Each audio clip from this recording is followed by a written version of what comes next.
Welcome to Computer Labs and this quick tutorial on customizing your folder icons.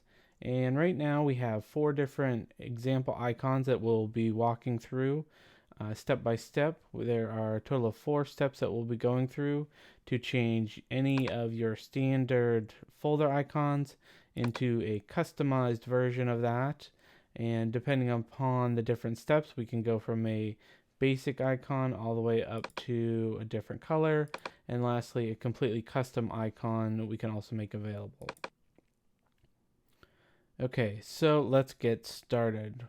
Also note that in order to do this, you are going to need macOS version 13.1 or greater, and what that will allow us to do is we'll be using Freeform, which is now included with macOS for free. We'll be using this to edit our icons directly on here.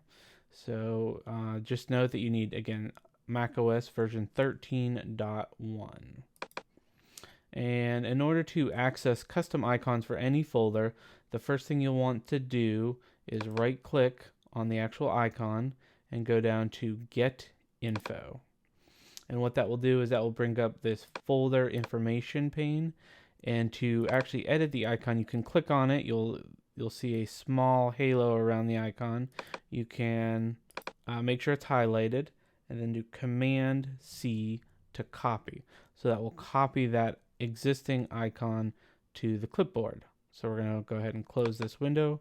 We are going to open Freeform, and we're going to do a new project. And what I'm going to do is now Command V to paste that icon back in. And I'll jump in here and I'll zoom in a little bit. We'll go to 150% just so you can see it. So initially, the easiest way to customize an icon is to go up to our shapes here and pick one of these included shapes that will be matching something, whatever project we're going to be doing. So I can, just for the purposes of this, I'll just grab this piece of paper, this document icon, and we'll drop it right on the folder. And now what you can do is now you want to align it to exactly how you want it to look for the end, for your final icon that we're going to be updating. Now by default there's this light blue icon on a light blue background, and if we click on it, we will get a couple different options here. The first one being the color. So I'm going to go and I'm just going to change it to black. While you're in here, we're going to make one other change, and we're going to right click on here, and we are going to have the shadows unchecked. And what that does is the actual operating system adds a shadow to it, so we don't want to add an additional one on top of that. So at this point, we have our folder, we have our icon, we can highlight everything, and again we're going to do Command C now to copy it back to our clipboard.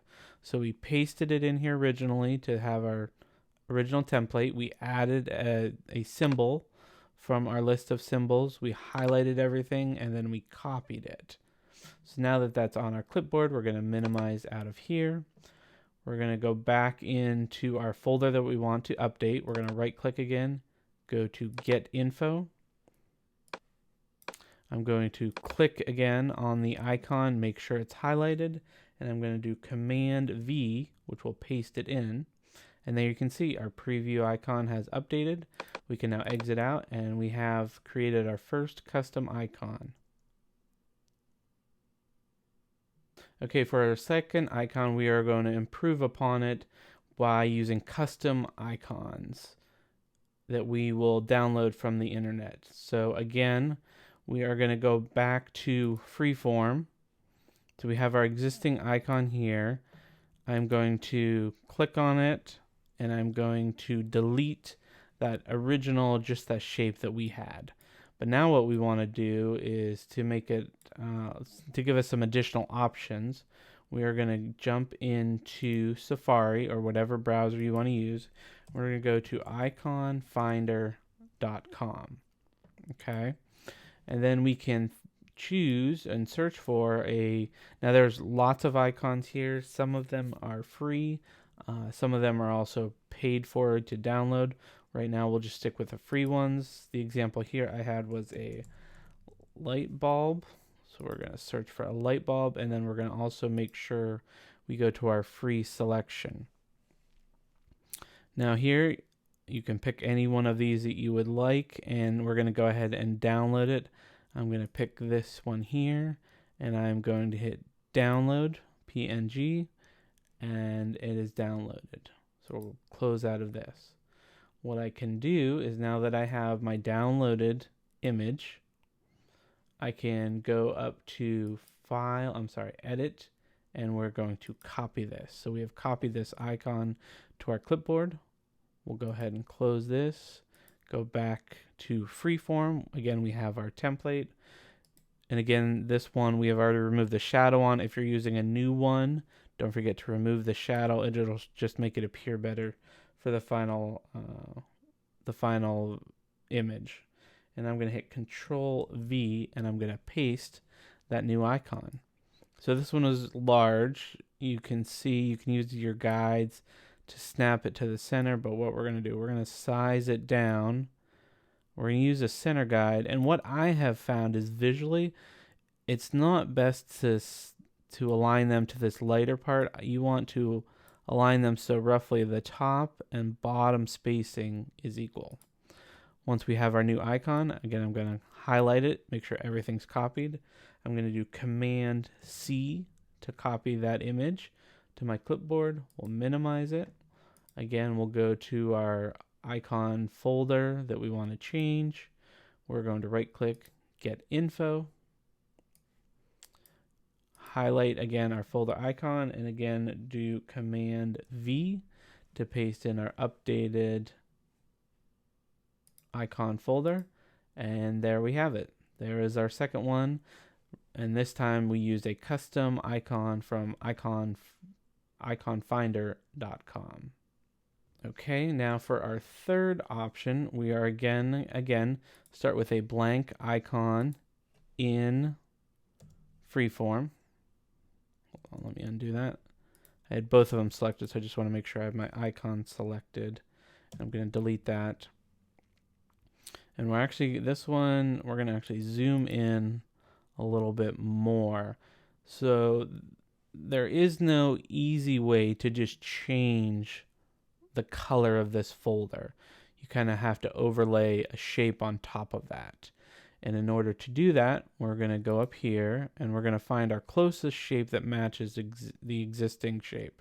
And that's going to be this rounded rectangle. So I'm going to click on this. And we're going to make a couple adjustments here to make it easier on us. So I'm going to go to a red. And I am going to click on this custom color wheel, and I'm going to take the opacity down. And what that's going to allow us to do is so we can see one over top the other.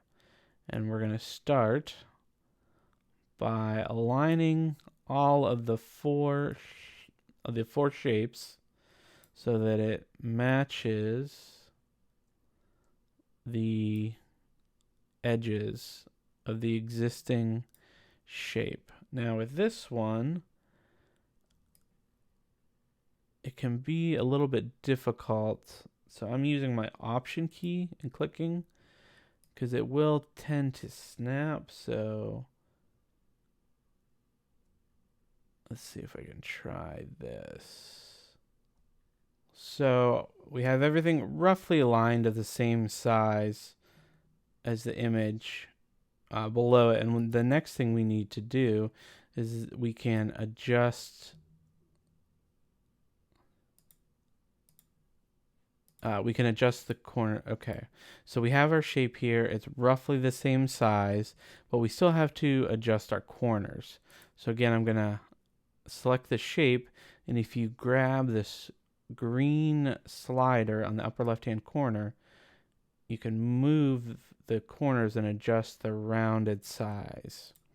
Okay, so now we have our original icon. We're overlaying this additional color, And now what we can do is when we select these, let me undo that. If we go to shape, make editable, and when you hover over, you get this plus sign. So it's important to be in this mode where you can edit the different corners and add and remove points as needed. And to get to that, I went under Format, Shapes and Lines, and Make Editable. And now you can see I have these additional options on the corner. The other thing I can do is now in between these, there's a plus. So I can hit that plus, and now that makes it an actual, it adds an additional point that now I can drag down. Okay, so that's good, but now these corners. So I want to select all these corners and drag them all. So I want to select all these corners, drag them all down. Now with this, I can right click and make a sharp point. So now it's going to connect it. So again, I can add a point here, and I can take this point up right to this. Because what I want to do just before it starts curving here, and actually this one, I want till it's just curving there. I'm going to go back to here and make this a sharp point. So again, this makes this a sharp point. Now what I can do is I can take this and start curving. I'm going to add another one here. And now I get these handles.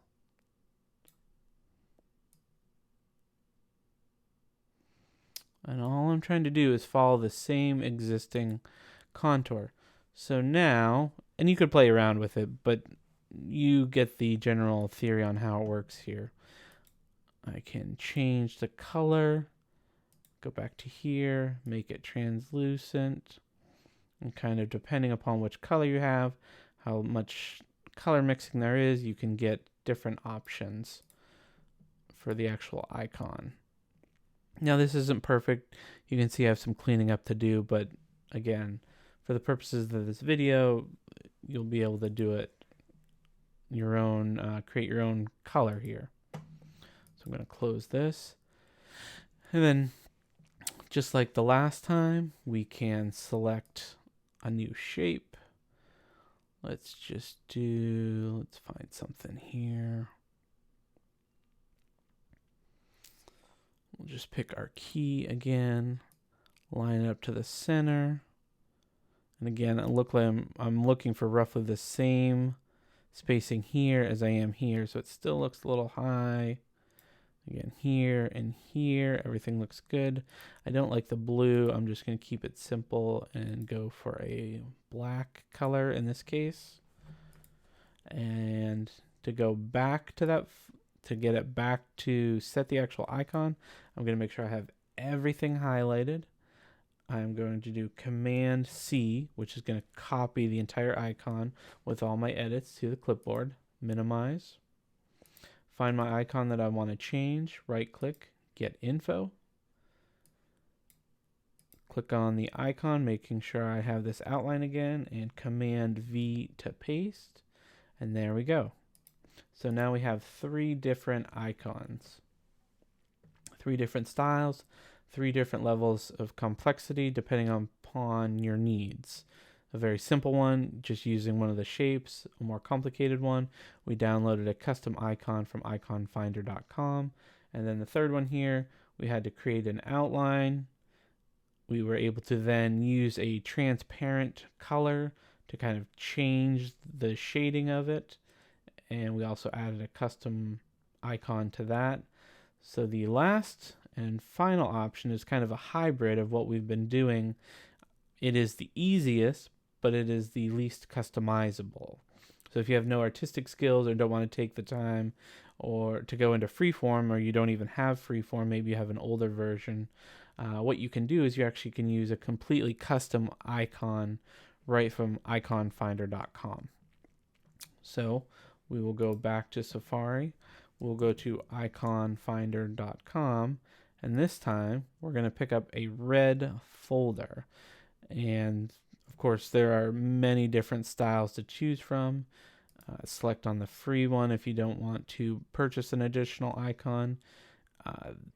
Again, depending on what icons you're looking for, they have some really cool customized ones here. So let's go ahead and we will pick, let's see, we'll grab this gear one. So I'm going to click on this. Now, here's what we need to make sure we're being careful of. We want to go to the other formats and do icns, the icons for Mac version. And then we can download that. And we will get this downloaded version. And all we have to do, we have to go again, get this to our clipboard. So we're going to go to Edit. We're going to go to Copy. So that'll copy this complete icon that we just downloaded. We'll close out of here, close out of here. We'll do our fourth and final icon. We will right click. We'll go to Get Info. We will click on the icon image, do Command V to paste, and there we have it. This is actually my favorite method. It's the easiest, but again, if you need some customization, you're going to have to go to these other methods. All four of them work, just depending upon your needs. I hope you found this video valuable, and please consider liking and subscribing. And again, I am Ryan from Computer Labs. Thank you for watching.